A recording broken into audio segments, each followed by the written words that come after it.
अपना एक गोल बनाया था जो मेरे हस्बैंड ने मुझे दिया था कि 100 इंटरनेशनल जर्नल्स में आपने अपनी पोइट्री पब्लिश करानी है। बहुत सारे लोगों को यहाँ पे पाकिस्तान में इस चीज़ का अंदाज़ा भी नहीं है, ये चीज़ पढ़ाई जाती है। दो चीज़ों का बहुत मेजर मुझे फ़र्क लगा। They are more open to experimenting. TV का तो खैर बहुत ही बुरा हाल है, तो उस पे तो मैं बात ही नहीं कर रही, क्योंकि हम सब के दौर में जो है वो सबसे बड़ा जो किरदार अदा किया वो इंटरनेट ने किया। कराची में मेरे साथ हुआ कि उन्होंने मुझे सड़क पे बोला कि आप अपना दुपट्टा उतारें। हर एक की प्रेफ़रेंसेस मुख्तलिफ होती हैं, एक्सपेक्टेशंस मुख्तलिफ होती हैं। अभी जो मेन मुद्दा है ना वो ये है कि हम दिखा क्या रहे हैं, तो फिर आपके अल्फाज़ बिल्कुल उस तरह बहते हैं जैसे एक दरिया बहता है। ये आपने बहुत इम्पोर्टेंट और बहुत अच्छा सवाल पूछा है। और इस तरह से एक हमारे पास फीमेल फुटबॉलर कोच थी। नहीं समझ आ रहा क्या करें, किस तरीके से करें, कोई गाइडेंस नहीं है, कुछ नहीं है।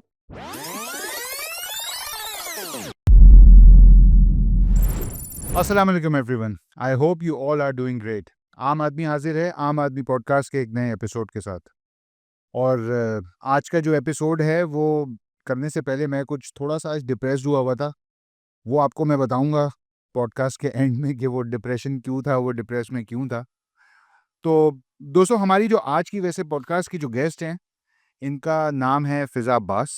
फ़िज़ा एक जर्नलिस्ट हैं और पिछले कई सालों से पाकिस्तान के बहुत सारे मीडिया हाउसेस के साथ ये वाबस्ता रही हैं और फ्रीलांस जर्नलिस्ट के तौर पे काम करती रही हैं। प्लस एक इनका अपना स्टार्टअप है औरत कहानी के नाम से, वो ये रन करती रही हैं। तो फ़िज़ा के साथ आज हम बात करेंगे पाकिस्तान में जर्नलिज़्म के हवाले से, और इनका एक एक्सपीरियंस रहा है इंडिया के अंदर जर्नलिज़्म के हवाले से भी। तो उस चीज़ से रिलेटेड भी हम फ़िज़ा के साथ डिटेल में बात करेंगे और जानने की कोशिश करेंगे कि कैसा इनके एक्सपीरियंसेस रहे और औरत कहानी का इनका कैसा एक्सपीरियंस रहा, क्या-क्या चीज़ें इन्होंने फ़ेस की हैं अपने इस करियर के अंदर। तो भई बगैर किसी देर के चलते हैं और बात करते हैं फ़िज़ा से, जानते हैं कि जर्नलिज़्म को लेके एक एक्सपर्ट ओपिनियन इनका क्या है।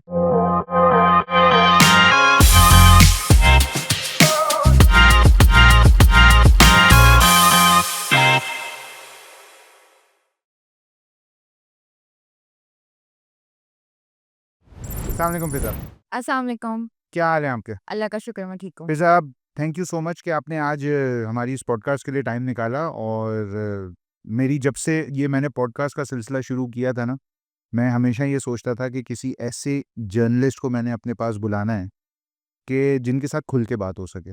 लाइक ऐसे लोग आ जाएँ जो कि जिन टॉपिक्स पे मैं बात करना चाहूँ या जिन टॉपिक्स पे मैं खुल के बात करना चाहूँ, ये कहूँगा, उन पे वो बात ही ना करने दें। तो ऐसे लोगों को बुलाने से हमारा पर्पज़ फुलफ़िल नहीं होगा। तो thank you so much for coming. और इंशाल्लाह मुझे तो पूरी उम्मीद है कि आज जो हमारी ये बातचीत चलेगी अब आगे, ये जो है वो लोगों के लिए मेरे ख़्याल में आई ओपनर का काम देगी शायद। ठीक है? तो फ़िज़ा, जर्नलिज़्म कैसे आया ये ख़्याल कि जर्नलिस्ट बनना है? मुझे हमेशा से जब छोटी थी तो लिखने का हमेशा से शौक था। तो हमारे घर में जैसे बाकी सबकी तरह होता है कि अगर बच्चे की अंग्रेज़ी अच्छी होती है, तो घर वाले फ़ौरन से जो है वो चाहते हैं कि बच्चे का आर्टिकल डॉन में पब्लिश हो जाए या इस तरह की चीज़ें होती हैं। तो मुझे तो इस तरह की ख़ैर कोई गाइडेंस नहीं थी इस हवाले से कि ना यंग वर्ल्ड आता था, ना डॉन आता था। हमारे घर में तो जंग और जुर्रत आता था। अच्छा, ठीक है। तो इस हवाले से, लेकिन हाँ, डॉन का नाम बहुत सुना था, सारी चीज़ें। और वैसे जब थोड़ा-सा फिर बड़ी हुई तो मेरा जब लिखने का इंटरेस्ट हुआ तो मैंने तो शुरुआत शायरी से की थी। तो ओ जर्नलिज़्म का तो मेरा बिल्कुल दूर-दूर तक कोई इस तरह का नहीं तो था, वैसे बट ये शायरी अभी भी होती है? हाँ, मैं अभी भी करती हूँ। चलो, ये तो बड़ी अच्छी बात है। इस पॉडकास्ट के अंदर जो है ना, हम कुछ आपसे आपकी अपनी पर्सनल शायरी भी सुनेंगे इंशाल्लाह। चलिए ज़रूर। जी। तो बहरहाल तो उसके बाद मैंने जब अपना एक गोल बनाया था जो मेरे हस्बैंड ने मुझे दिया था कि 100 इंटरनेशनल जर्नल्स में आपने अपनी पोएट्री पब्लिश करानी है। तो वो जब मैंने अपना गोल अचीव किया तो उसके बाद मेरा सेकंड गोल ये था, जिस पे मैं बहुत टाइम से काम कर रही थी, कि मुझे अपना डॉन के अंदर कुछ लिखना है। तो मुझे पिचेज़ भेजनी नहीं आती थी, यहाँ पे कोई गाइडेंस नहीं देता इस चीज़ की, पिचेज़ कैसे भेजते हैं, अप्रोच कैसे करते हैं, जो आर्टिकल्स होते हैं उसके लिए आउटलाइन्स कैसे बनाते हैं, यहाँ पे इस चीज़ की कोई गाइडेंस नहीं देता था, ना पता है। तो ये सब चीज़ें खुद ही लर्न करनी पड़ी सारी चीज़ें। तो मुझे 11 साल 12 साल लगे in order to get my work published, and I started doing that right when I was 12-13 years old. Frustrating थे वो 12 साल 11 साल जितना भी वो टाइम था, ऐसे यार मैं काम कर रही हूँ ये पब्लिश नहीं हो रहा, मैं लिख रही हूँ ये पब्लिश नहीं हो रहा, कोई ना कोई मसला आ जाता है। मुझे ऐसा लगता है कि मेरे अगर मैं अपनी बात करूँ तो मेरे लिए एहसास-ए-कमतरी ने कहीं न कहीं एक पॉज़िटिव किरदार अदा किया, क्योंकि मुझे ऐसा लगता था कि यार अभी I am not good enough. तो वो जब रिजेक्शंस मिलते थे ना, so that would help me to improve my work further. ये बड़ी ज़बरदस्त बात है कि रिजेक्शन को कोई अगर इतना पॉजिटिवली लेता है ना, कि अपने अपनी सेल्फ इम्प्रूवमेंट के लिए आपके लिए रिजेक्शन जितना इम्पोर्टेंट रोल प्ले करते हैं ना, और कोई चीज़ नहीं होती। तो फ़िज़ा कभी ये ख़्याल आया कि क्योंकि आपकी पढ़ाई जो है वो जर्नलिज़्म से रिलेटेड नहीं है, मैं कॉलेज ड्रॉप आउट हूँ, अगर आपको पता ठीक हो। है। तो कभी ये ख़्याल आया कि आप अपनी स्टडीज़ भी इसी तरफ लेके जाएँ, या इसी जो प्रोफ़ेशन आपका है, जो करियर आपने बनाना है आगे, उस चीज़ से रिलेटेड कुछ पढ़ाई भी कर लें? कभी इस चीज़ का ख़्याल, कुछ मिस आउट, कोई ऐसा लगता है कि कोई एक पीस मिसिंग है पूरी पिक्चर का? नहीं, मुझे ऐसा नहीं लगता। उसका रीज़न ये है कि मैं पब्लिक यूनिवर्सिटीज़ के अंदर भी और प्राइवेट यूनिवर्सिटीज़ में, दोनों में बच्चों से मिल चुकी हूँ, लेक्चर्स दे के आ चुकी हूँ यूनिवर्सिटीज़ में। एंड मुझे बहुत अफ़सोस होता है देख के कि जिस तरह का हमारा एजुकेशन का मयार है ना, जिस तरह बच्चों को पढ़ाया जा रहा है, बहुत सारे बच्चे मतलब अब तो खैर जीपीटी है तो लोग उसको इस्तेमाल करके आर्टिकल्स लिख रहे हैं। मगर लोगों में ना अपनी एक जो क्रिएटिव सलाहियत है, वो यूनिवर्सिटीज़ जो है ना, वो उनके अंदर इंस्टिल नहीं कर रही। अगर हम लिटरेचर के डिपार्टमेंट की बात करें, मेरे पास कुछ यूनिवर्सिटीज़ हैं जो बहुत टॉप नॉच यूनिवर्सिटीज़ में आती हैं, कराची में, पाकिस्तान में इवन। उनके बच्चे मैसेजेस करते हैं कि मैम हमें अपना हमने ये पोएम लिखी है या हमने ये आर्टिकल लिखा है, आप ज़रा फीडबैक दे दें, कर दें। तो मुझे ये देख के बहुत तकलीफ होती है कि उन बच्चों का कोई स्टाइल नहीं है। कोई कीट्स के स्टाइल में लिख रहा है, अगर कोई पोएम है तो कोई शैली के स्टाइल में लिखने की कोशिश कर रहा है, कोई शेक्सपियर की तरह सोनेट लिखने की कोशिश कर रहा है। और जब हम पब्लिकेशन की बात करते हैं तो बच्चे अपना स्टाइल बनाने के बजाय, उनको जो यूनिवर्सिटीज़ हैं वो इस चीज़ पे बहुत ज़्यादा फोकस करती हैं कि बच्चों के जो है ना, जो पुराने चले आ रहे हैं स्टाइल, जो पुरानी चीज़ें हैं, उसी के अंदर ट्रेडिशनल वे में ही बच्चे अगर लिखें तो उसका मतलब है कि बच्चे में टैलेंट है। अगर बच्चा कोई अपना स्टाइल या कोई अपनी क्रिएटिविटी की बेसिस पे कोई अपना आइडिया लेकर आता है, तो उस चीज़ को चाहे हम जर्नलिज्म के डिपार्टमेंट्स में देख लें या चाहे हम हमारे लिटरेचर के डिपार्टमेंट्स में देख लें, उस चीज़ को कोई बहुत ज़्यादा पज़ीराई नहीं मिलती, एनकरेजमेंट नहीं मिलती, उल्टा मज़ाक उड़ता है। अच्छा, मुझे ये बताओ कि क्या एजुकेशन लेवल या यूनिवर्सिटी या कॉलेज लेवल के ऊपर, अगर ये हम पर्टिकुलरली जर्नलिज्म की बात कर रहे हैं, न्यू आइडियाज़ को एप्रिशिएट नहीं किया जाता, ठीक है? तो क्या ये न्यू आइडियाज़ इस वजह से दब जाते हैं? बिकॉज़ देखो अब तो दौर ही दूसरा हो गया है ना, लाइक अब वो कहानी यूनिवर्सिटी, कॉलेज से निकल के पूरी दुनिया में फैलने वाली हो गई है। तो क्या उस बच्चे को, जिसके पास एक क्रिएटिव एक नया आइडिया है, क्या उसके लिए कोई प्लेटफ़ॉर्म ऐसा नहीं लगता कि तुम्हें इस वक़्त ऐसा है जहाँ पे वो अपनी आइडियाज़ को एक्सप्रेस कर सकता हो? अब तो ख़ैर इस तरह के बहुत सारे प्लेटफ़ॉर्म्स हैं। आप अगर लोकल के अंदर कोई चीज़ अप्रूव नहीं हो रही तो आप इंटरनेशनल जा सकते हैं। देन उसके अलावा बहुत सारे मकरैक करके एक प्लेटफ़ॉर्म है, जहाँ पे जर्नलिस्ट अपना अकाउंट बना सकते हैं एंड आप अपना जो पोर्टफ़ोलियो है वो वहाँ पे शोकेस कर सकते हैं। और अगर किसी को आपका काम पसंद आया या कोई आप किसी आपसे रिलेटेड किसी के पास कोई आइडिया है तो वो आपको डायरेक्टली ईमेल कर सकता है। बहुत सारे लोगों को यहाँ पे पाकिस्तान में इस चीज़ का अंदाज़ा भी नहीं है, ये चीज़ पढ़ाई जाती है। एक और बहुत इम्पोर्टेंट चीज़ ये है कि हमारी यूनिवर्सिटीज़ के अंदर वही पुराना दकियानूसी सिलेबस चल रहा है। डिजिटल जर्नलिज़्म, डेटा जर्नलिज़्म, इस पे बात ही नहीं हो रही।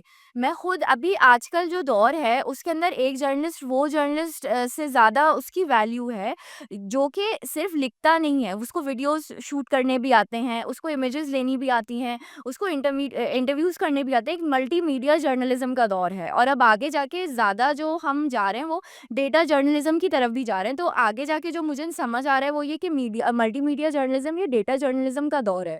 हम अभी तक वही के अखबारों के अंदर एडिटर को लेटर लिखना और वही सब पुरानी चीज़ें प्रिंट में, मैं ये नहीं कह रही कि वो चीज़ गलत है, वो चीज़ है। मगर हालात के साथ, वक़्त के साथ अपने आप को बदलने की बहुत ज़रूरत है। इवॉल्व नहीं हो पा रहे, हम आपको ऐसा नहीं, लगता है? बिल्कुल इवॉल्व नहीं हो पा रहे। अब सिटिज़न जर्नलिज़्म भी एक चीज़ है कि अब भई अगर कोई भी रोड पे मैं कोई चीज़ देख रही हूँ, जो मुझे लग रहा है जिस पे बात होनी चाहिए, मैं उसकी वीडियो रिकॉर्ड करके उसके बारे में बात कर सकती हूँ। 5 मिनट की वीडियो ज़्यादा इम्पैक्ट क्रिएट हो सकता है करे कंपेयर टू मेरा पा 5 5,000 वर्ड का आर्टिकल, क्योंकि लोगों का अटेंशन स्पैन भी तो इतना कम हो गया है कि लोग ज़्यादातर कोशिश करते हैं कि वीडियोज़ या क्योंकि उसमें 5-4 मिनट के अंदर वो बात पता चल जाती है जिसको उनको पढ़ने के लिए टाइम तो वैसे भी रील्स का ज़माना है ना, बिल्कुल। सारी चीज़ें रील्स पे चल रही हैं। बिल्कुल, तो आज के दौर में हर इंसान मेरी नज़र में एक जर्नलिस्ट है। अगर आपके पास एक फ़ोन है, एक आपके अंदर एक सिविक सेंस है कि आप अपने आप को सिटिज़न समझते हैं इस कंट्री का और आप एक सेंस ऑफ रिस्पॉन्सिबिलिटी समझते हैं towards this country, then you are a journalist. तो फ़िज़ा, अपने पूरे करियर में अभी तक के आपने पाकिस्तान में डिफरेंट मीडिया हाउसेस के साथ काम किया, अभी भी कर रही हैं। आपने काम इंडिया में भी किया, अराउंड 2 साल आपने अपनी ज़िंदगी के इंडिया में भी गुज़ारे जर्नलिज़्म के हवाले से। क्या फ़र्क लगा कि क्या वहाँ का जर्नलिज़्म में ज़्यादा प्रोफ़ेशनलिज़्म ज़्यादा है, हमारे यहाँ कम है? लेकिन बस मुझे ओवरऑल ये चीज़ बताएँ कि फ़र्क क्या है वहाँ के लोगों में जो जर्नलिस्ट हैं और यहाँ के लोगों में? 2 चीज़ों का बहुत मेजर मुझे फ़र्क लगा। They are more open to experimenting compare to यहाँ के हमारे जो प्लेटफ़ॉर्म्स हैं। सेकेंडली दूसरी चीज़ ये कि वहाँ पे अ, अगर आपका आइडिया अच्छा होता है ना, वो आइडिया को ज़्यादा वैल्यू करते हैं compare to how it is delivered और how it is written, because they know कि हम उसको पॉलिश कैसे कर सकते हैं। वहाँ पे idea is the gold mine. यहाँ पे उल्टा है, आइडिया आपका कैसा भी हो, अगर आपने उसको डिलिवर वैसे नहीं किया जैसे कि वो एक्सपेक्ट कर रहे होंगे आपसे, तो उस चीज़ पे आपको बैकलैश मिलता है या वो उस तरह से समझते नहीं हैं। क्योंकि वो उस तरह उनका माइंड नहीं चलता कि एक्चुअल वैल्यू आइडिया की है, उसको you can polish it further. दूसरी चीज़ ये कि वहाँ पे कहीं न कहीं सेंसेशनलिज़्म ज़्यादा है। अगर मीडिया के अंदर हम बात करें, पाकिस्तान के अंदर अल्लाह का शुक्र है अभी अगर हम प्रिंट की बात करें तो काफ़ी हद तक सेफ है, काफ़ी हद तक। लेकिन टीवी का तो ख़ैर बहुत ही बुरा हाल है, तो उस पे तो मैं बात ही नहीं कर रही। मगर अगर प्रिंट की बात करें तो बहुत बेहतर मामलात हैं। मगर प्रिंट में एक और जो चीज़ मैं देखती हूँ जिस पे मुझे बहुत तकलीफ़ होती है वो ये कि जो हम कॉलम्स देखते हैं ना, ज़्यादातर वो उन लोगों के कॉलम्स आते हैं जो कि 30-30, 40-40, 20-20 साल से एस्टैब्लिश्ड नेम्स हैं। हमें यंगस्टर्स के कॉलम्स बहुत कम देखने को मिलते हैं। मैं बहुत सारे ऐसे राइटर्स को, ऐसे जर्नलिस्ट को जानती हूँ जो कि मुझसे छोटे हैं या मुझसे 4-5 साल बड़े होंगे, और सबका यही एक दुःख है कि हमारी क्योंकि एक स्टैंडिंग नहीं है ना, जिसको आप पीआर मशीनरी के हवाले से कहेंगे ना, कि एक मार्केटिंग नहीं है, कि लोग जानते नहीं हैं। तो उसकी वजह से जो है वो जब हम अपना कॉलम या कुछ भी भेजते हैं, तो कोई भी जो है वो चीज़ पब्लिश नहीं करना चाहता, क्योंकि हम एक नोन नेम नहीं है। तो जब तक आप यंगस्टर की आवाज़ को एक प्लेटफ़ॉर्म देंगे ही नहीं, तो आप कैसे एक्सपेक्ट कर सकते हैं कि चेंज आएगा? यंगस्टर्स के पास बहुत अच्छे आइडियाज़ हैं। बहुत ऐसे टूल्स हैं जिस पे वो बात कर सकते हैं, जिसको इस्तेमाल करके वो बहुत बात कर तो सकते मतलब आपको ये लगता है कि इंडिया के अंदर या पाकिस्तान के अंदर जो मेजर डिफरेंस है वो ये कि वहाँ पे आइडिया को ज़्यादा फोकस किया जाता है, ठीक है? अच्छे आइडिया को ज़्यादा एप्रिशिएट किया जाता है, हमारे यहाँ नहीं किया लेकिन आपने जो बात कही कि जो नॉन जर्नलिस्ट चाहिए हर एक को, हुँ। तो भाई जो स्टार्ट कर रहा है अपना करियर, वो तो ज़ीरो से ही कर रहा है ना। उसके पास क्या अपॉर्च्युनिटी है कि अगर मैं फ़र्ज़ करें मैंने अपना आज करियर स्टार्ट किया है और मुझे जर्नलिस्ट बनना है, जर्नलिज़्म की तरफ जाना है, तो मैं तो पहला आर्टिकल लिख रहा हूँ ना अभी बैठ के। हुँ, हुँ। अब उस आर्टिकल में मैंने जितनी भी अच्छी बात की, अगर उसको कोई सपोर्ट नहीं कर रहा है या मुझे कह रहा है आपके पास कोई एक्सपीरियंस नहीं है, at least one should go go through it ना कि यार लिखा क्या है, कंटेंट कितना इम्पोर्टेंट है। तो मैं क्या करूँ? मेरे लिए क्या एक पॉसिबिलिटी है कि मैं जर्नलिज़्म की लाइन में आगे आ सकूँ? जो नए आने वाले लोग हैं, मैं इनके लिए सवाल आपसे पूछ रहा हूँ। ज़रूर। कॉलम्स की तरफ मैं आपको, अगर कोई नया आने वाला बच्चा है तो मैं उसे कहूँगी कि कॉलम्स की तरफ मत जाओ, बिकॉज़ कॉलम्स में वही वाला एक हायरार्किकल स्ट्रक्चर है कि if you are a known name then कहीं न कहीं वो मसला करते हैं उस चीज़ में, वो उसी तरह लेते हैं। आई वुड से कि आजकल तो बहुत सारे प्लेटफ़ॉर्म्स हैं, नया दौर है जो कि यंगस्टर्स के बहुत अच्छे आर्टिकल्स देते हैं। न्यूज़ इंटरनेशनल है, इसके अलावा द फ्राइडे टाइम्स है, टी मैगज़ीन है एक्सप्रेस ट्रिब्यून का, जो जिस पे ज़्यादातर जो है वो यंगस्टर्स लिखते हैं और बहुत वेल रिसर्च्ड और अच्छे पीसेस होते हैं, बहुत इंसाइटफुल होते हैं। इसी तरह से डॉन अब बहुत अपॉर्च्युनिटीज़ दे रहा है। इमेजेस का जो उनका सेक्शन है या उसके अलावा भी इवन उनके बहुत सारे सेक्शंस हैं, जिसके अंदर के वो यंगस्टर्स को अपॉर्च्युनिटीज़ दे रहे हैं। बट जब हम कॉलम की बात करते हैं ना, तो कॉलम में कहीं न कहीं वो चीज़ आ जाती है कि वो एक वो जो एक सेट रूल है कि ये एक एस्टैब्लिश्ड बंदा है एंड सिर्फ़ यही जो है वो इसको ही शायद इनसाइट्स हों या ये अपने एक्सपीरियंस पे, मुझे उनकी तरफ से भी ये बात समझ आती है कि what they have in their mind कि यार एक बंदा इतना एक्सपीरियंस है, उसके पास इतनी सारी नॉलेज है, इतने इनसाइट्स हैं, प्लस उसका दुनिया को देखने का नज़रिया और अपने इर्द गिर्द भी चीज़ों को देखने का नज़रिया बहुत मुख्तलिफ होगा कंपेयर टू एक ऐसे बंदे के जो कि अभी स्टार्ट आउट कर रहा है। तो I understand from their perspective as well, but मुझे ऐसा लगता है कि हम अगर अपॉर्चुनिटी ज़्यादा देंगे ना, तो उससे हमारे पास ये होगा कि अभी हमारे पास ऐसी खेप तैयार करने का टाइम है जो कि आगे जाके जब पॉलिश होगी ना, सो वो हमसे भी बहुत बेहतर बनेंगे। फिज़ा, अब सीनियर्स और जूनियर्स का हम बात करते हैं कि जैसे किसी एक बंदे ने पूल बनाया कि जी मुझे 10 लोग 20 लोग इकट्ठे कर लिए, लड़कियां लड़के, कि जी मुझे इनको ट्रेन करना है, ये वो लोग हैं जिनके अंदर एक स्पार्क मुझे नजर आए। तो ये काम तो किसी ना किसी सीनियर का ही है ना, किसी को ट्रेन करने का।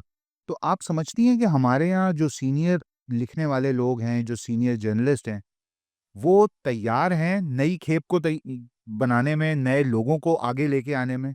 क्या वो तैयार हैं खुद? अगर हम मिलेनियल्स की बात करें तो मिलेनियल्स तो पूरी तरह तैयार है आगे वाली जनरेशन को ट्रेन करने के लिए। मेरे अपने बहुत अच्छे ऐसे एडिटर्स हैं जिनको मैं जानती हूँ, जिन्होंने मुझे बहुत सिखाया है। जैसे मेरी डॉन की एडिटर हैं, या इसके अलावा अरे इंडिया की जो एडिटर हैं, उनसे मैंने बहुत सीखा। इसी तरह से डिफरेंट प्लेटफॉर्म्स के एडिटर्स ने मुझे पर्सनली बहुत चीज़ें सिखाई हैं। तो वो तो तैयार हैं। मगर अगर हम बात करते हैं थोड़ा उससे पहले चले जाते हैं और जो लोग मतलब 30 साल से 20 साल से काम कर रहे हैं, अगर उनकी बात करते हैं तो वो थोड़ा-सा ज़रा क्रिटिकल हैं towards training new generation, as well as they have a very skewed version and their own outlook about how these guys operate. तो वो इतना ज़्यादा ओपन नहीं है। बट मिलेनियल्स की अगर हम बात करें जो कि खुद भी पैशनेट हैं, तो they are very secure in their own standing, तो वो उनको कोई प्रॉब्लम नहीं है सिखाने में। इवन डॉन की तो हर साल जो है वो इंटर्नशिप्स वगैरह भी आती हैं, जिसके अंदर जो है वो सेलेक्ट करते हैं वो सर्टेन स्टूडेंट्स को based on their portfolio and their talent, and उसके बाद जो है वो उनको वो ट्रेन करते हैं। और इस तरह से हमारे पास बहुत सारे डिफरेंट डिफरेंट मज़े मज़े के बच्चे निकलते हैं, जो कि बहुत अच्छा लगता है। सही है। फिज़ा, इंडिया की अभी आपने दूसरी बार मुझसे तज़किरा किया है। क्या being a Pakistani journalist working in India, आपको कुछ प्रॉब्लम्स को फेस करना पड़ा था? सबसे मेजर प्रॉब्लम ये है कि वहाँ से इधर पेमेंट रिसीव नहीं कर सकती मैं, क्योंकि इंडिया से डायरेक्टली बैंक अकाउंट के अंदर पाकिस्तान के अंदर पेमेंट नहीं आती। तो मुझे ऐसा हुआ है कि बहुत दफ़ा जो है वो अपनी पेमेंट जो है वो लेट गो करना पड़ा है, कि मैंने एक स्टोरी भेज दी और उसके बाद मैंने पेमेंट नहीं ली, क्योंकि मैं ले नहीं सकती थी, मेरे पास कोई तरीका कार नहीं था। कुछ दोस्त थे मेरे इंडिया के अंदर, बट वो भी वही वाला मसला कि वो मुझे कैसे भेजें। तो एक दफ़ा सिर्फ ऐसा हुआ था कि मेरे एक फादर फिगर की तरह है मेरे लिए, बहुत सीनियर जर्नलिस्ट हैं इंडिया में। उनके एक फ्रेंड रहते थे पाकिस्तान के अंदर, तो वो उन्होंने उनके अकाउंट के अंदर भी किस तरीके से भेजे कि उनका दुबई के अंदर एक अकाउंट था, एंड देन दुबई के अकाउंट के थ्रू उन्होंने उनके अकाउंट में भेजे और फिर उनके अकाउंट के थ्रू फिर मेरे अकाउंट में आए थे, कटा के जैसे भी। तो तो ये बहुत लेकिन ये प्रॉब्लम कि है। ये तो एक प्रॉब्लम हुई जो फाइनेंशियल एस्पेक्ट आपने देखा।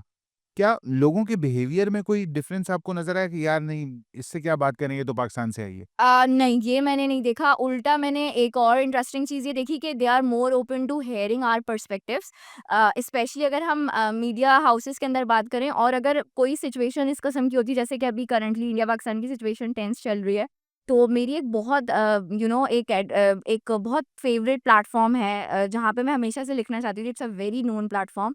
तो वो पिच अप्रूव हो गई, सब कुछ हो गया। इवन दे वांटेड कि मैं एक इंडियन जर्नलिस्ट के साथ कोलैबोरेट करके अपना एक प्रॉपर पीस लिखूँ, जिसमें हम ना सिर्फ इंडिया या पाकिस्तान की, बल्कि पूरा साउथ एशियन पर्सपेक्टिव से हम उसके अंदर बात करें। वो सब कुछ हो गया, and towards the end editor जो उनके ऊपर एडिटर थी, उन्होंने मना कर दिया because because of the situation. And वो क्योंकि गवर्नमेंट मीडिया हाउस था, तो उसकी वजह से भी जो है वो उसपे भी प्रॉब्लम आई।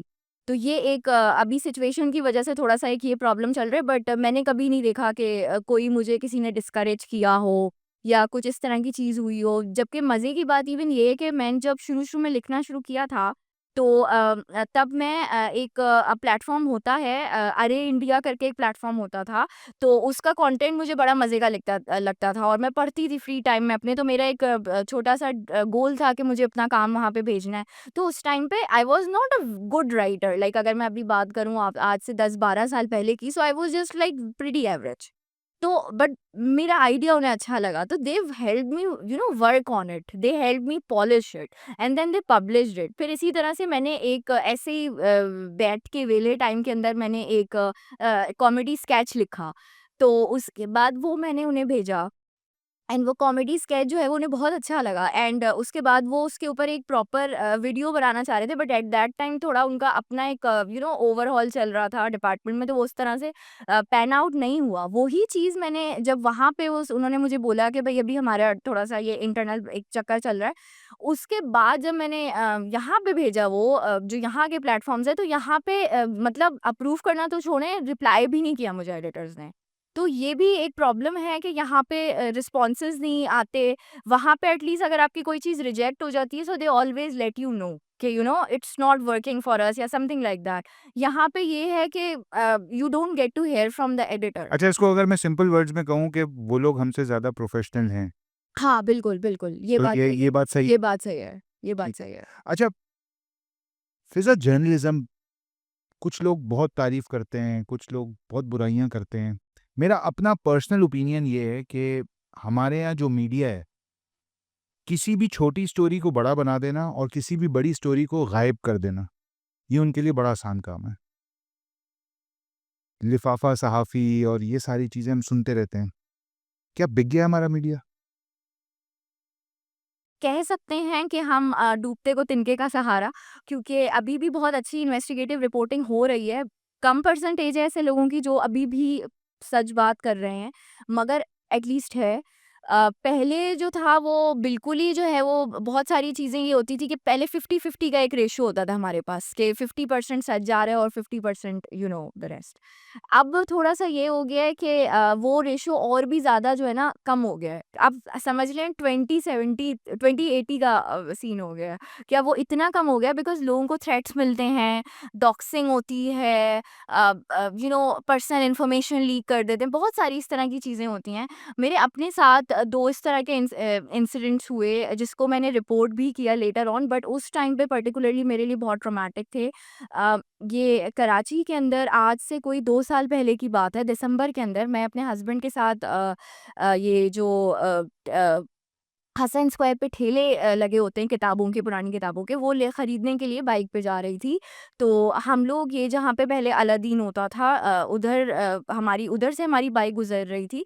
तो हमारी बाइक के बिल्कुल बराबर आके एक बाइक पे 2 लोग बैठे हुए थे, तो उन्होंने कुछ शाउट किया। अब इतना रश होता है, इतना शोर होता है, तो मुझे आवाज़ नहीं आई।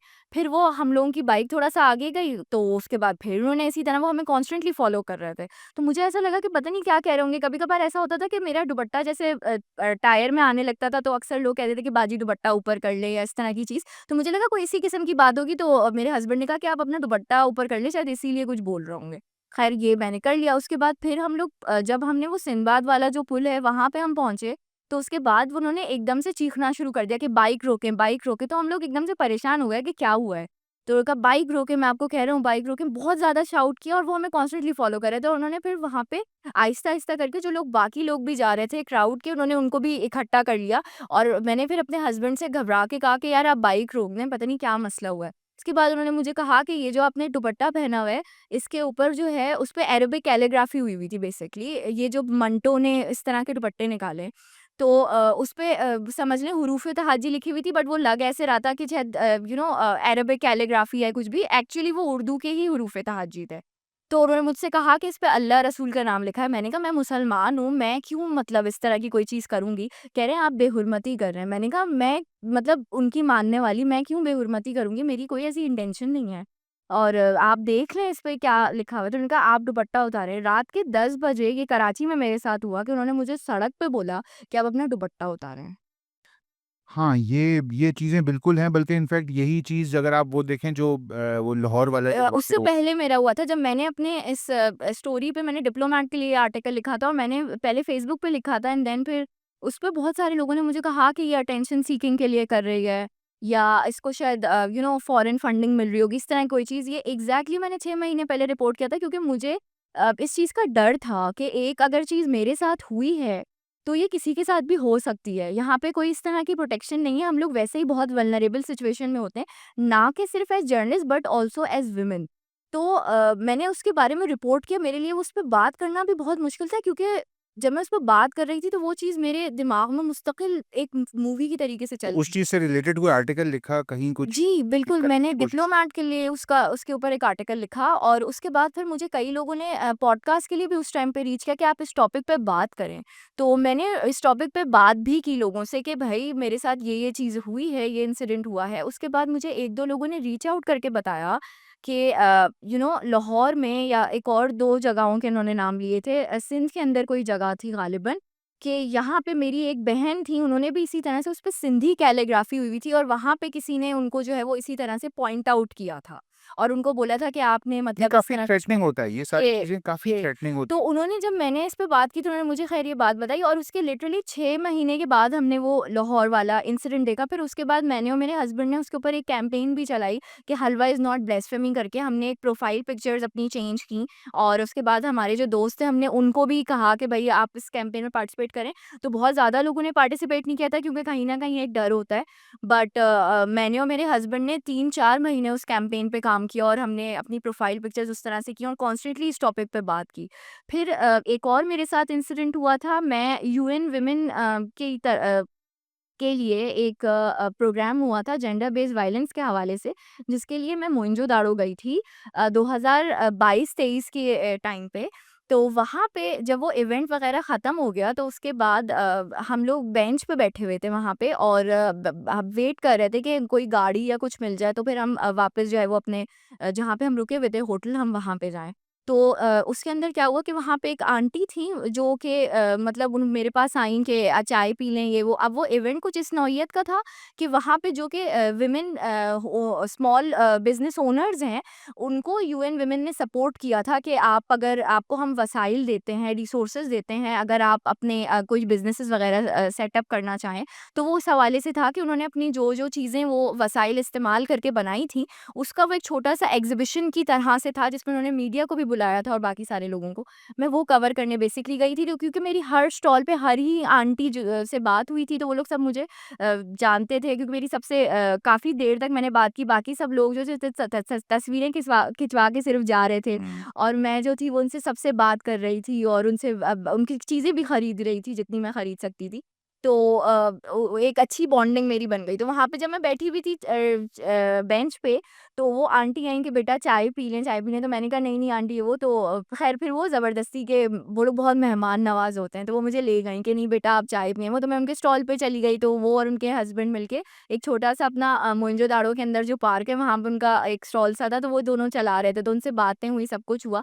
अब मैं वहाँ से जब वापस आने लगी चाय वग़ैरह पीने के बाद, तो वहाँ पे 3 लोगों ने मुझे फ़ॉलो करना शुरू किया, और मुझे ये बात पता भी नहीं थी।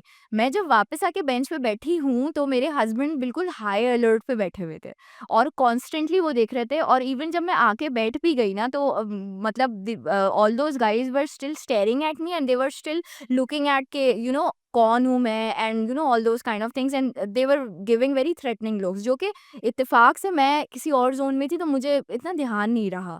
But since my husband was there, तो वो कॉन्स्टेंटली परेशान हो रहे वो, और वो मैं देख रही थी कि वो मुस्तकिल कॉल पे लगे हुए थे कि किसी तरह से मैं गाड़ी मँगा लूँ, कि हम यहाँ से ही जगह को छोड़ के किसी तरह जाएँ, because it was so unsafe. उसके बाद मुझे उन्होंने तब बताया भी नहीं कि क्यों वो इतना परेशान है, क्या है। फिर आधे घंटे के अंदर उन्होंने जैसे-तैसे करके दूसरे शहर से जैसे करके गाड़ी मँगाई, और वो वहाँ से मुझे लेके जो है वो होटल गए। ये सारी चीज़ें जो होती हैं वैसे वाक़ई में बड़ा स्केरी हो जाता है एट टाइम्स, जो स्पेशली जो उस पर्टिकुलर सीन से जो इंसान खुद पर्सनली गुज़र रहा होता है, काफ़ी स्केरी होता है। तो कितना आपको क्या लगता है फ़िज़ा कि कितना ज़िम्मेदारी वाला काम है सहाफ़त? बहुत ज़्यादा ज़िम्मेदारी वाला काम है, और यानी क्या ये ज़िम्मेदारी हम लोग निभा रहे हैं? किसी हद तक हम निभा रहे हैं। यानी मैं ये नहीं कहूँगी कि हम बिल्कुल ही नहीं कर रहे या हम बहुत अच्छा कर रहे हैं, बट हम बहुत बेहतर है। अगर हम इंडिया से कंपेयर करें या बाकी प्लेटफ़ॉर्म से कंपेयर करें, तो बहुत सारी चीज़ों के अंदर हम अभी भी बहुत बेहतर हैं। और हमारे जो जर्नलिस्ट हैं उनके अंदर एक कहीं न कहीं पैशन है स्टोरी टेलिंग का, कहीं न कहीं एक पैशन है सच दिखाने का, सच बताने का। पर्टिकुलरली जो मिलेनियल्स हैं या जेन ज़ी जो अब है, उसके अंदर जो है वो ये passion compare to previous generations मुझे लगता है कि बहुत ज़्यादा है। उनके लिए journalism is not just a job, they enjoy telling those stories because they feel कि वो बहुत इम्पोर्टेंट है और उन पे बात होनी चाहिए। ये अंडरस्टैंडिंग, ये अवेयरनेस ये बहुत ज़्यादा है। आने वाली जनरेशन में भी और हमारी जनरेशन भी जो अब कर रही है इन चीज़ों पे काम, तो क्योंकि हम सब के दौर में जो है वो सबसे बड़ा जो किरदार अदा किया वो इंटरनेट ने किया। इंटरनेट की वजह से हमें ना सिर्फ़ कि हमारे इर्द-गिर्द में क्या हो रहा है बल्कि ओवरऑल क्या हो रहा है, ग्लोबली क्या हो रहा है, उन चीज़ों से हमें ज़्यादा शनासाई मिली। और उसकी वजह से ये हुआ कि हमारा दिमाग जो था ना वो बहुत ब्रॉडेन हुआ। हमें तरीका समझ आया कि इस चीज़ पे, इस टॉपिक पे अगर ये इवन एक टैबू टॉपिक भी है, तो इस पे बात करने का क्या ऐसा तरीका हो सकता है, जिससे कि मेरी बात भी समझ आ जाए और अगर मैं किसी की दिल आज़ारी भी ना करूँ। क्योंकि ये भी एक बहुत ज़रूरी चीज़ है कि अगर आप किसी से बात करना चाह रहे हैं अपनी स्टोरी के थ्रू, तो अगर आपकी टारगेट ऑडियंस ऐसी है कि वो आपकी किसी बात से ऑफेंड हो सकती है या आप कोई ऐसी ज़बान इस्तेमाल कर सकते हैं जिसमें आप डायरेक्ट उनको अक्यूज़ कर रहे हैं, तो ये डेफ़िनेटली एक ऐसी चीज़ है कि जो आप कितनी ही अच्छी बात बोलें, वो आपकी बात नहीं सुनेंगे। तो एक ऐसी टोन इख्तियार करना कि जिससे लोग आपकी बात सुनें भी और उस पे रिस्पेक्ट अमल तो भी, देनी है ना। ये चीज़ जो है वो मुझे लगता है कि ये हमारी जनरेशन में इस चीज़ की एम्पैथी, इस चीज़ की sensitivity compare to previous generation ज़्यादा है। सही। तो किसी स्टोरी को बड़ा बना देना, किसी स्टोरी को सीन से आउट कर देना, आपको लगता है कि ये चीज़ें हमारे यहाँ होती हैं? ये सिर्फ़ हमारे यहाँ नहीं होती, ये हुँ। हर जगह पे होती हैं। मतलब अभी जिन्होंने पनामा पेपर्स वाली स्टोरी पे काम किया था या इस तरह से बहुत सारी ऐसी हमारे पास स्टोरीज़ हैं, विकीलीक्स हैं वो। बहुत सारे उसमें से ऐसे जर्नलिस्ट हैं कि who are no longer alive and they मतलब उसमें से सारे पाकिस्तानी या इंडियन तो नहीं है, इंटरनेशनल हैं एंड ये है आप हक़ बात करेंगे, आप सच बात करेंगे, किसी को अगर वो बात नहीं पहुँचानी नहीं चाह रहे लोग कि वो किसी तक पहुँचे, तो वो ऑटोमैटिकली वो आपके पीछे पड़ जाते हैं and they target you for that. You just did your job, but you become a part of their radar इन अ वे हाँ। बिकॉज़ वो अपना काम नहीं कर रहे, तो वो लेकिन आपको भी एक करने नहीं। एक जर्नलिस्ट के पॉइंट ऑफ व्यू से, ठीक है, रिस्पॉन्सिबिलिटी को ओन ओन करने वाली जो बात होती है, कि मैं एक स्टोरी दिखा रहा हूँ तो या मैं सच दिखाऊँगा या मैं नहीं दिखाऊँगा, ठीक है? बजाय इसके कि मैं कोई गलत बात किसी के दिमाग में ना, बिकॉज़ देखें, करोड़ों लोग वो चीज़ को देख के या उस चीज़ को पढ़ के, सुन के अपना माइंड मेकअप कर रहे होते हैं।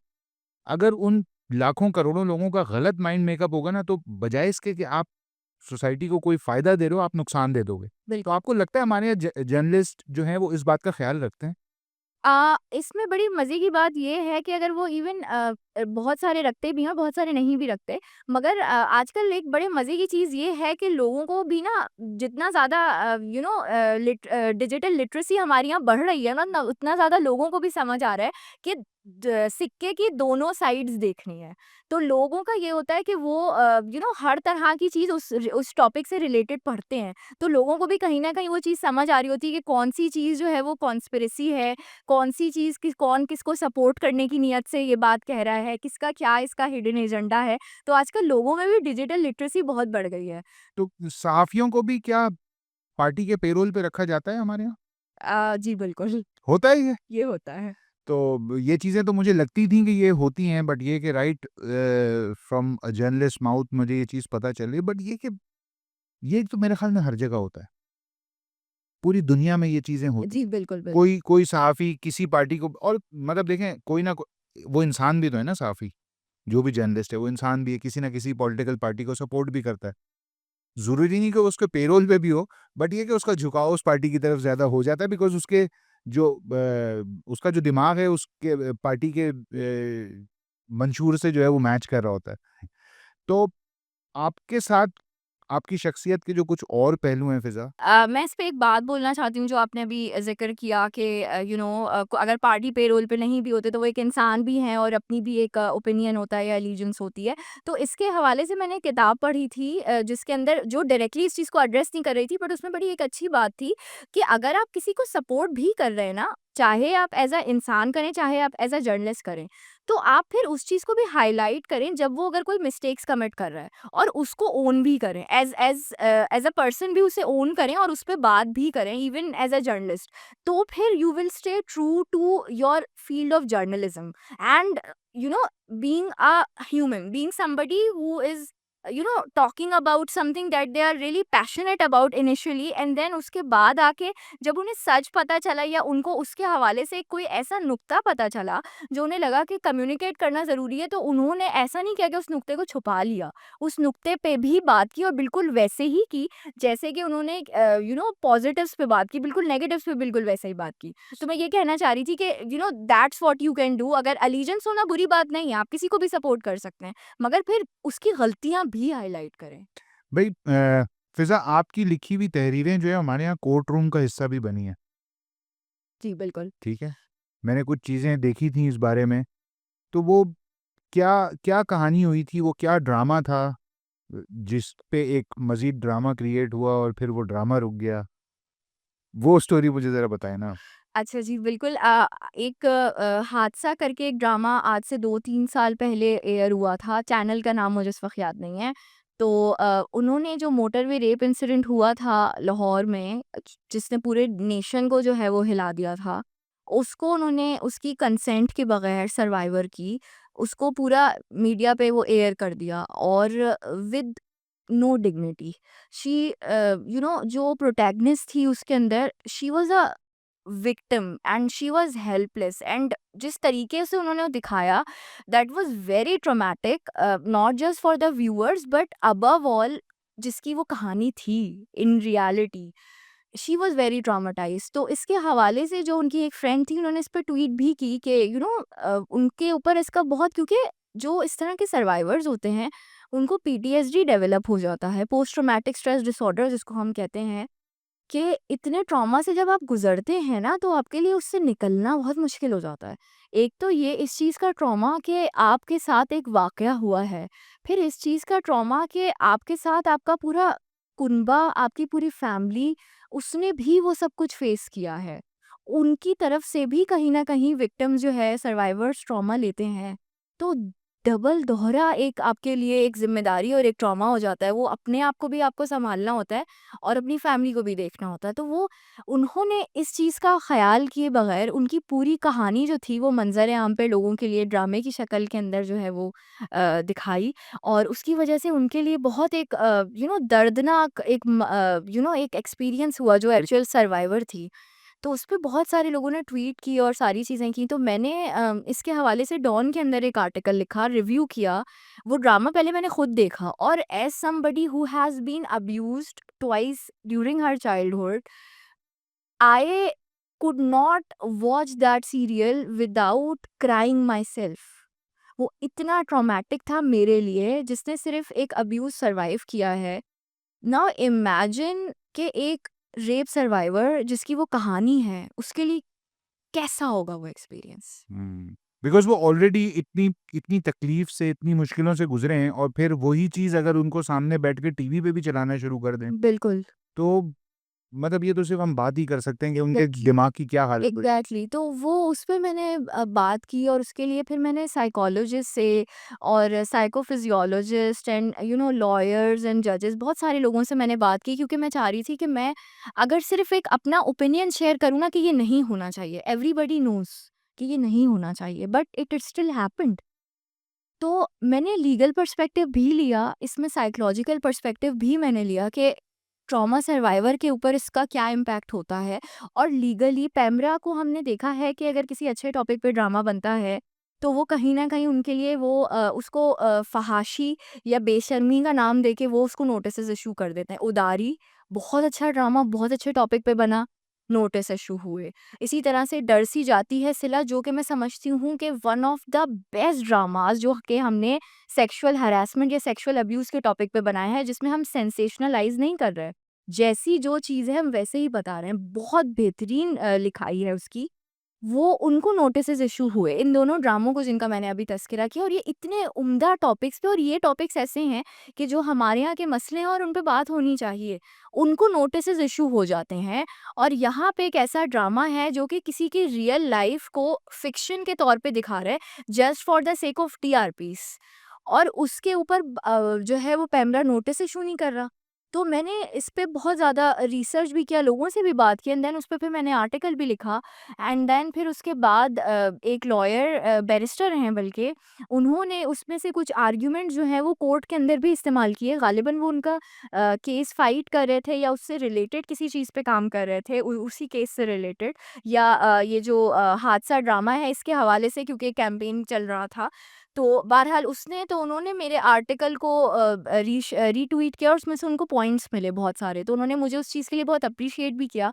एंड वो ट्वीट आज भी मेरे पास मौजूद है। एंड मैंने अपना आर्टिकल का जो एंड किया था ना, वो इस चीज़ से किया था कि we I am sorry, I will begin with my apology, I am sorry. मैंने उस सर्वाइवर से अपोलोजाइज़ किया था, और वो जब आर्टिकल मैंने लिंक्डइन पे या सोशल्स और बाकी सोशल्स पे शेयर किया, तो मुझे देख के बहुत खुशी हुई कि जो लोग कमेंट कर रहे थे वो हर कोई उससे सॉरी कर रहा था। एज़ अ नेशन हमें हम उसके आगे शर्मिंदा थे और हैं उस चीज़ के लिए, और हमें अपोलॉजी देनी चाहिए थी। तो वो एक ट्रेंड शुरू हो गया कि everybody started apologising to her. तो वो जो अज़ीम लोग थे जिन्होंने उस ड्रामे को बनाने की कोशिश की थी, बगैर उनसे पूछे, तो उनके ऊपर कोई एक्शन लिया गया या उस ड्रामे के ऊपर पर्टिकुलरली कोई एक्शन लिया उस गया? ड्रामे पे एक्शन ये लिया गया कि वो ग़ालिबन 15-20 किस्तें उसकी होनी थी, तो 4-5 के किस्तों के बाद उन्होंने सिर्फ़ उसका शायद एक लास्ट एपिसोड दिखाया, और बस उसके बाद वो ड्रामा जो है वो ख़त्म हो गया। हम चाह रहे थे कि वो लास्ट एपिसोड भी ना दिखाएँ, मगर ख़ैर बहरहाल अ, दिखाया उन्होंने लास्ट एपिसोड, एंड देन उसके बाद फिर वो ड्रामा बिल्कुल ऑफ एयर चला गया था। अच्छा, मतलब बीच में से ही बीच खत्म। में से ही उन्होंने चलो, ये तो फिर आपकी कामयाबी हुई ना यार। जी, बिल्कुल, मैं ये इसको तो इसी तरह हाँ, देखती हूँ। बिल्कुल आपको इसी तरह देखना चाहिए कि जिस चीज़ के लिए आपने एक आवाज़ उठाई थी, वो आवाज़ को सुना गया और उसपे एक एक्शन भी लिया गया। तो फ़िज़ा, आपने अभी बात की थी कि हमारे यहाँ ड्रामों का जो मेयार है, जो पैमरा का मेयार है, तो फ़हाशी और बेशर्मी की बातें, आपको लगता है कि ये हमारे ड्रामों का पार्ट बनती चली जा रही हैं? मुझे लगता है कि हमारे पास ना बेशर्मी, फ़हाशी तो बहुत अलग बात है। हमारे पास बहुत कम ऐसे ड्रामे बन रहे हैं जो लोगों को एजुकेट कर रहे हैं। हमारे पास ज़्यादातर वही रिलेशनशिप्स पे आप करें, रिलेशनशिप्स पे बात करें, बट रिलेशनशिप से बात करने के भी तो फिर बहुत नुआंस्ड एंगल्स होने चाहिए। अभी एक रिसेंटली ड्रामा चल रहा था, जो लोगों ने बहुत पसंद किया, कभी मैं कभी तुम, फ़रहत इश्तियाक साहिबा का लिखा हुआ वो ड्रामा था। वो ड्रामा बहुत अच्छा था। मैंने भी अभी रिसेंटली ही बल्कि मैंने देखा, बट उसमें भी एक चीज़ थी कि वो औरत को दिखा रहे हैं कि वो घर भी सँभाल रही है, वो पढ़ाई भी कर रही है, मियाँ को भी चला रही है, प्रेग्नेंट भी हो जाती है। तो वो 4-5 चीज़ें, अब ये गलत एक्सपेक्टेशन सेट करने वाली बात है। हर औरत की एक हर औरत नहीं कर सकती। हर एक की प्रेफ़रेंसेस मुख्तलिफ़ होती हैं, एक्सपेक्टेशंस मुख्तलिफ़ होती हैं, बॉडी फ़िज़ियोलॉजी मुख्तलिफ़ होती है, इम्यूनिटी मुख्तलिफ़ होती है, बहुत सारे ऐसे फैक्टर्स होते हैं। कुछ ख़वातीन को पीसीओएस होता है जो पूरा टाइम वो स्ट्रेस में रहती हैं, परेशान रहती हैं, एंड बहुत सारे इस तरह के फैक्टर्स हैं। तो इस तरह के कहीं न कहीं ड्रामे हम अगर अच्छे बनाते भी हैं, तो कहीं न कहीं हम उसमें मैसेजिंग ऑफ कर जाते हैं। तो एक तो ये चीज़ है, और जहाँ तक फ़हाशी की बात है, मुझे लग ही नहीं रहा कि हम कोई इस तरह का कंटेंट अभी बना रहे हैं, जिस पे हमें ये डिबेट करनी चाहिए कि हम फ़हाशी या हम बेशर्मी की कोई चीज़ दिखा रहे हैं, नहीं। अभी जो मेन मुद्दा है ना, वो ये है कि हम दिखा क्या रहे हैं? हम दिखा ही कुछ ऐसा नहीं रहे जिससे कि हम मासेस को एजुकेट करें। मैं पीटीवी के अगर आपसे ड्रामों की बात करूँ, मैं पैदा भी नहीं हुई थी जब वो ड्रामे एयर हुए, मगर मैंने अपनी अम्मा से, अपनी खालाओं से, जो कि उन्होंने ड्रामे वो देखे 80 की दिहाई के या 90 की दिहाई के, इवन अगर 80s की बात करें, तो जब मार्शल लॉ लगा था, जो कि कितना सेंसर्ड कंटेंट आता था। मज़े की बात ये, उसके अंदर भी राइटर्स के अंदर हमारे अनवर मकसूद, फ़ातिमा सुरैया बजिया और इस तरह के राइटर्स हमारे पास उस वक़्त मौजूद होते थे, जिनमें इस चीज़ की सलाहियत थी कि वो किस तरीके से अपनी बात कह के भी चले जाएँ, मैसेज डिलीवर हो जाता था। मैसेज डिलीवर हो जाता था। एक ड्रामा है बहुत मशहूर, धूप किनारे। धूप किनारे के अंदर एक एपिसोड है जिसमें वो 1980s या 90s के अंदर वो यूएफओज़ की बात कर रहे हैं। इसका मतलब ये है कि कहीं न कहीं ना सिर्फ़ ये कि हमारे लोगों को यूएफओज़ का पता होगा, या अगर नहीं भी पता होगा तो उन्होंने एजुकेट किया। एजुकेट किया। इसी तरीके से एक वीडियो रिसेंटली मैंने देखी थी किसी पुराने ड्रामे की, जिसमें ब्लैक होल्स पे बात हो रही है। आप कोई तसव्वुर कर सकता है कि आज के ड्रामों के अंदर कोई इस चीज़ पे बात करे? आज के हमारे पास क्या ड्रामे, वही सास-बहू, वही लड़ाइयाँ, कुछ थोड़े बहुत अगर गिने-चुने ड्रामे आ भी जाते हैं तो हम रिलेशनशिप से बाहर नहीं निकल पा रहे। मैं समझती हूँ कि एक बहुत ज़रूरी चीज़ है कि रिश्तों पे बात होनी चाहिए। हाँ, लेकिन हमें सिर्फ़ रिश्तों पे ही तो नहीं सिर्फ़ बात नहीं रिश्तों पे बात नहीं होनी चाहिए, और भी ऐसे बहुत सारे मौज़ूआत हैं जिन पे बात होनी चाहिए।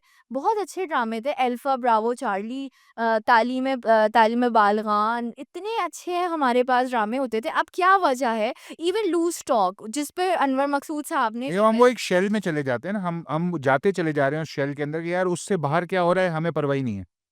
तो एक और चीज़ मैं इसमें शेयर करना चाहूँगी। मुझे लगता है कि हमारे यहाँ के जो स्क्रिप्ट राइटर्स हैं ना, उनको भी उनके लिए इंस्टीट्यूट्स होने चाहिए, और ये मैं इसलिए नहीं कह रही क्योंकि मुझे लगता है कि हमारे यहाँ के जो स्क्रिप्ट राइटर्स हैं, जो आजकल लिख रहे हैं, उनके पास टैलेंट नहीं है, या खुदा ना खास्ता उनमें इल्म की कमी है। मुझे ऐसा लगता है कि इंस्टीट्यूट इसलिए होना चाहिए क्योंकि ताकि उनको डाइवर्स कंटेंट की समझ हो, डाइवर्स कंटेंट से इंटरेक्शन हो। वो कोरियन भी देख रहे हों, वो एनिमे भी देख रहे हों, वो कार्टून्स भी देख रहे हों, वो मार्वल भी देख रहे हों, वो डीसी भी देख रहे हों, वो हर तरह की साइकोलॉजिकल थ्रिलर्स देख रहे हों, वो सब तरह का कंटेंट देख रहे हों। क्योंकि जब आप हर तरह का कंटेंट देखते हैं ना, तो तभी आपके पास बहुत सारे आइडियाज़ आते हैं। किसी ने बड़ी अच्छी बात कही थी कि जब आप बहुत ज़्यादा अल्फाज पढ़ लेते हैं ना, तो फिर आपके अल्फाज बिल्कुल उस तरह बहते हैं जैसे एक दरिया बहता है। तो बिल्कुल आइडियाज़ का भी बिल्कुल ऐसा ही है कि मुझे ऐसा लगता है कि हमारे स्क्रिप्ट राइटर्स को वो बहुत लिमिटेड चीज़ें देख रहे हैं। वो खुद ही वो रिश्ते, नाते इससे आगे तो बढ़ फ़िज़ा अब्बास फिर जल्दी-जल्दी लिखना शुरू करे ना भई, फ़िज़ा अब्बास कहाँ हैं? क्यों नहीं लिख रही? ड्रामा भी लिखें, सब कुछ लिख जब इतना कुछ लिख लिया तो फिर ड्रामा लिखना कोई बड़ी बात नहीं होगी अब। मुझे उसके लिए अपनी थोड़ी उर्दू दुरुस्त करनी पड़ेगी, क्योंकि वैसे तो मेरे घर में दिल्ली की उर्दू बोली जाती है, और मुहावरे और ज़ल्बुल इम्साल बिल्कुल वैसे ही हैं, मगर मेरी उर्दू अनफॉर्चुनेटली अभी इस काबिल नहीं है, मगर हाँ, कभी मौका हुआ तो ज़रूर। चलें, बिल्कुल। तो फ़िज़ा, आपने जब जर्नलिज़्म शुरू किया, अपना करियर, आपने लिखना शुरू किया, उस वक़्त एक नए लिखने वाले के लिए चीज़ें कितनी आसान थीं? और आज एआई की बदौलत या चैट जीपीटी, अगर मैं इन्वर्टेड कॉमास में कहूँ तो उसकी बदौलत, आज कितना आसान है और उसकी वजह से जो कंटेंट की क्वालिटी है, उस पे कितना इम्पैक्ट आ रहा है? ये आपने बहुत इम्पोर्टेंट और बहुत अच्छा सवाल पूछा है। जब मैंने शुरू किया था तो मुझे याद है कि जीपीटी-वीपीटी तो ख़ैर बहुत आगे की चीज़ है। उस टाइम पे तो इस चीज़ की गाइडेंस ही नहीं होती थी कि पिचेस कैसे भेजने हैं। मैं अगर आपको अपनी कुछ इंसिडेंट्स फ़नी किस्म के बताऊँ, तो मैंने जब अपना डॉन को पहला आर्टिकल भेजा था, तो मुझे नहीं पता था कि वो उनका एक कंट्रीब्यूशन गाइडलाइंस के अंदर उन्होंने एक अपना ईमेल दिया हुआ होता है कि वो आप उस पे भेजें, 15 दिन में अगर आपको रिस्पॉन्स आ जाए तो they are taking it, otherwise नहीं। मुझे यही नहीं पता था कि वो अपना आर्टिकल जो है वो किस तरीके से स्ट्रक्चर करते हैं। मैंने लिटरली, आई रिमेंबर कि मेरा एक आर्टिकल था that was about bomb detecting plant, जो कि बाकी आगे जाके टेक्नोलॉजी टाइम्स पाकिस्तान में पब्लिश हुआ था। उसके अंदर मैंने इमेज डाल के वर्ड के अंदर, और वो आर्टिकल मैंने भेजा था। इवन मैंने अपना बायो भी नीचे लिख के उसी डॉक्यूमेंट के अंदर दे दिया था। मुझे पता ही नहीं था कि आर्टिकल भेजते कैसे हैं। कोई गाइडेंस नहीं इस चीज़ के ऊपर। पिचिंग किस तरह से होती है, क्या होता है, पिचेस कैसे भेजते हैं, ईमेल कैसे ड्राफ्ट करते हैं, आर्टिकल की आउटलाइन कैसे, कुछ भी हमें इस चीज़ की गाइडेंस नहीं थी। तो मैंने तो अपना सारा जितना सीखा है, गलतियों से सीखा है, दूसरों का काम पढ़ के सीखा है, बहुत सारे लोगों से, एक्सपर्ट से बात कर के सीखा है। मेरे हस्बैंड ने इस चीज़ के लिए मुझे बहुत ज़्यादा गाइड किया है। तो इस तरह की चीज़ें थी, तो खुद ही करते गिरते पड़ते सीख ही लिया। मगर उस टाइम पे ये चीज़ होती थी क्योंकि सब लोग जो थे वो सबकी एक अपनी आवाज़ एक नुमायाँ होती थी। अब जीपीटी की वज़ह से क्या हो रहा है कि सब एक ही तरह के प्रॉम्प्ट्स दे रहे हैं, या अगर एक ही तरह के प्रॉम्प्ट्स नहीं भी दे रहे, तो जीपीटी जो सबको कंटेंट दे रहा है, वो इस तरह का कंटेंट हो रहा है कि सबकी आवाज़ें बिल्कुल सेम लग रही हैं। ये एक बंदा ऐसा, ये भी ऐसे साउंड कर रहा है, ये भी ऐसा साउंड कर रहा है। तो अब जो एक आपकी यूनिकनेस होती थी ना एज़ अ राइटर, वो चीज़ कहीं न कहीं दब गई है। लोग जीपीटी को ना गूगल की तरह इस्तेमाल करने लगे हैं, या कहीं न कहीं वो उसको एक ऐसे सॉफ्टवेयर की तरह इस्तेमाल करने लगे हैं जो कि उनके लिए सारी चीज़ें करके दे देगा। लोग जीपीटी के साथ कोलैबोरेट करके काम नहीं करते।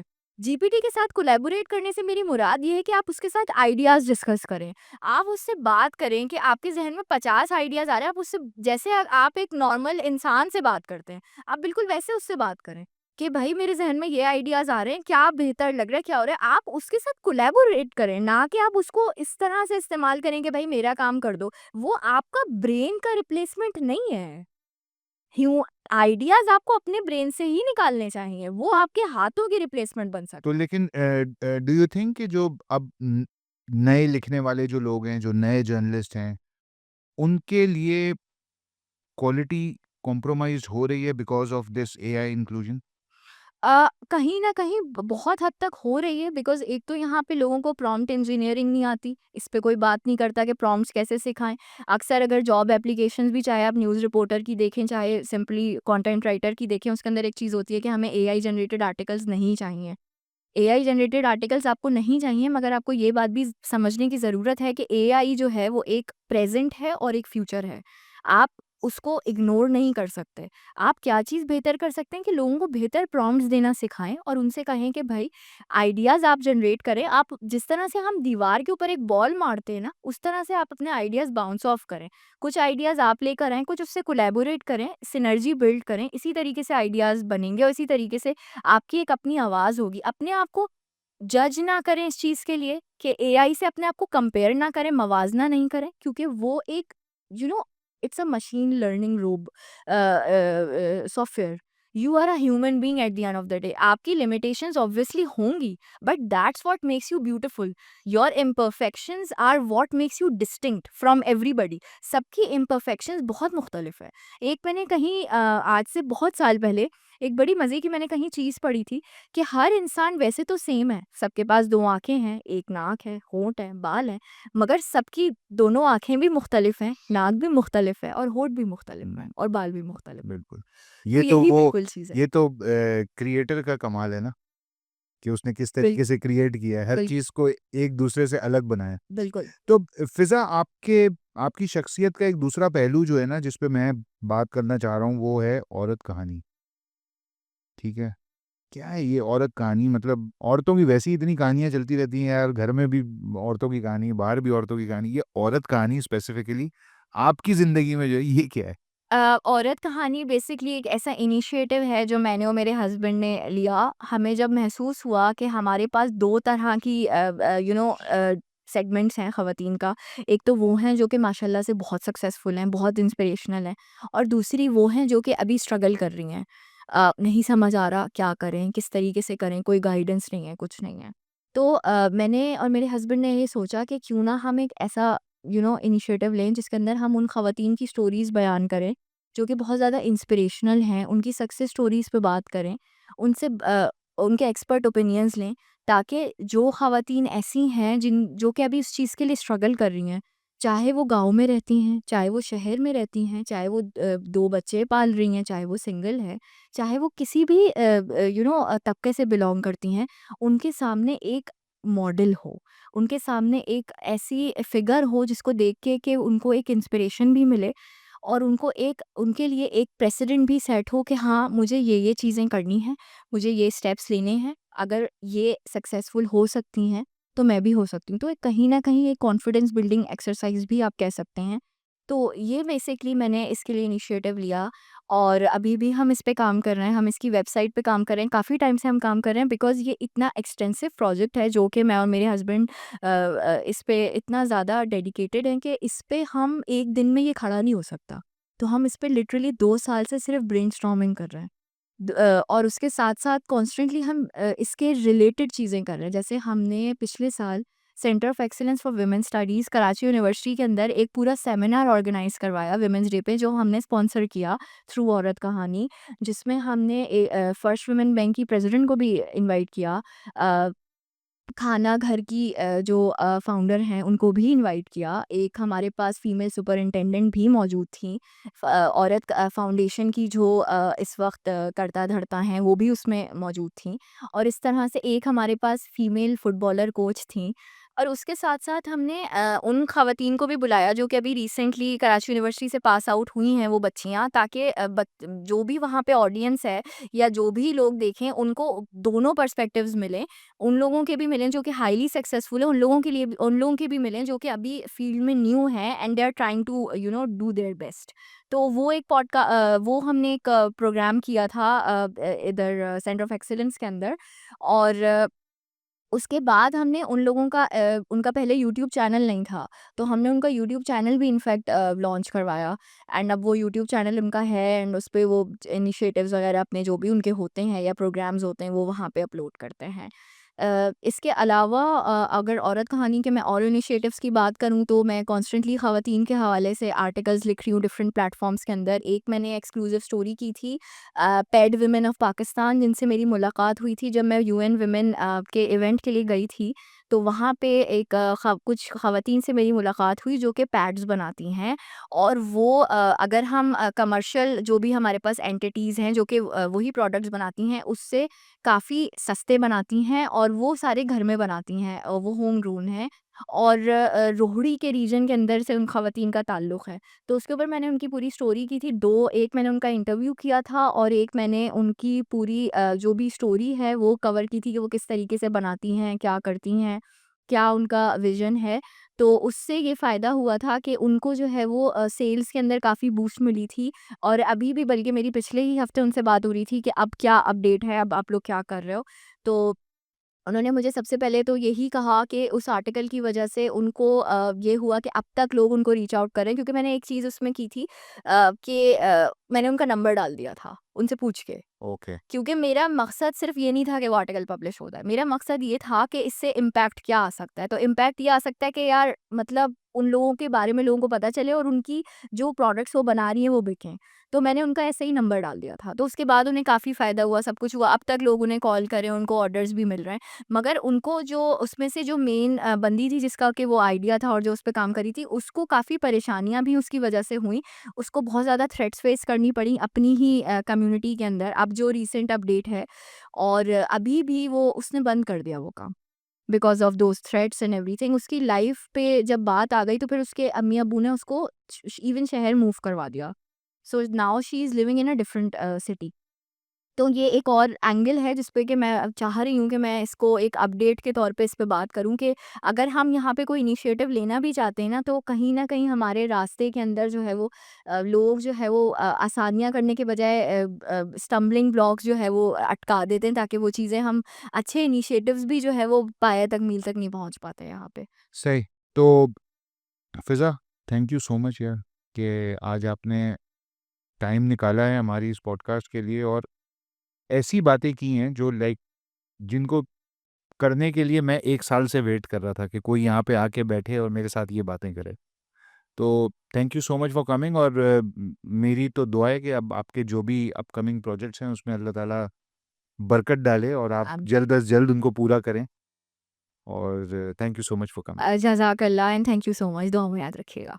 जी दोस्तों, तो ये था हमारा आज का episode and I am sure कि ये एपिसोड बाकी एपिसोड्स की तरह आपको ये एपिसोड भी काफ़ी पसंद आया होगा और जो डिस्कशन मेरा और फ़िज़ा का आज हुआ जर्नलिज़्म को लेके, पाकिस्तान में जर्नलिज़्म के लेवल को लेके, कंपैरिज़न हमने इंडिया पाकिस्तान के जर्नलिज़्म का किया, प्रोफ़ेशनलिज़्म पे बात हुई, औरत कहानी पे बात हुई, तो ये सारी चीज़ें आपको बहुत पसंद आई होंगी और एक नए पर्सपेक्टिव से चीज़ों को देखने का मौका मिला होगा।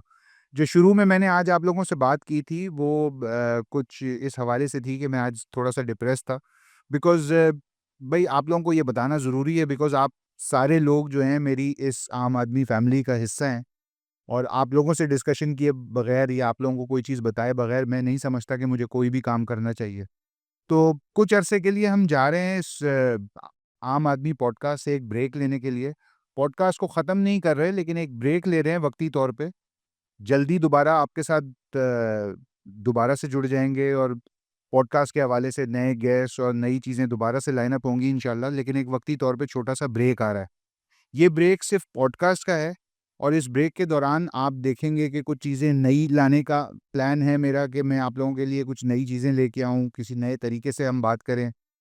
तो स्टे ट्यून्ड और पॉडकास्ट के हवाले से, इस पर्टिकुलर एपिसोड के हवाले से या दूसरे किसी भी एपिसोड के हवाले से आप अपनी कोई भी राय मुझे देना चाहें, आपको कोई चीज़ अच्छी लगी, कोई चीज़ नहीं पसंद आई, उस हवाले से जो भी आप राय मुझे देना चाह रहे हैं वो कमेंट सेक्शन में जाके आप खुल के अपनी राय का इज़हार करें, ताकि मैं अपने आप को बेहतर बना सकूं और आप लोगों के लिए अपने कंटेंट को इम्प्रूव कर सकूं। तो जल्दी इंशाल्लाह ताला, मैं हमेशा आप लोगों को ये बोलता हूँ कि हम जल्दी मिलेंगे, लेकिन अभी थोड़े से ब्रेक के बाद मिलेंगे, लेकिन मिलेंगे ज़रूर। और ये ब्रेक जो है, ये ब्रेक हमारी किसी चीज़ को रोक नहीं रहा, चीज़ें आती रहेंगी, आप देखते रहेंगे। पॉडकास्ट के हवाले से एक छोटा-सा ब्रेक है, जो कि इंशाल्लाह ताला जल्दी गुज़र जाएगा, और मुश्किल वक़्त जो है वो आता ज़रूर है लेकिन जल्दी गुज़र जाता है। लेकिन ये कि until next time, keep learning, keep growing and keep making a difference. This is the Aam Aadmi signing off. Allah Hafiz.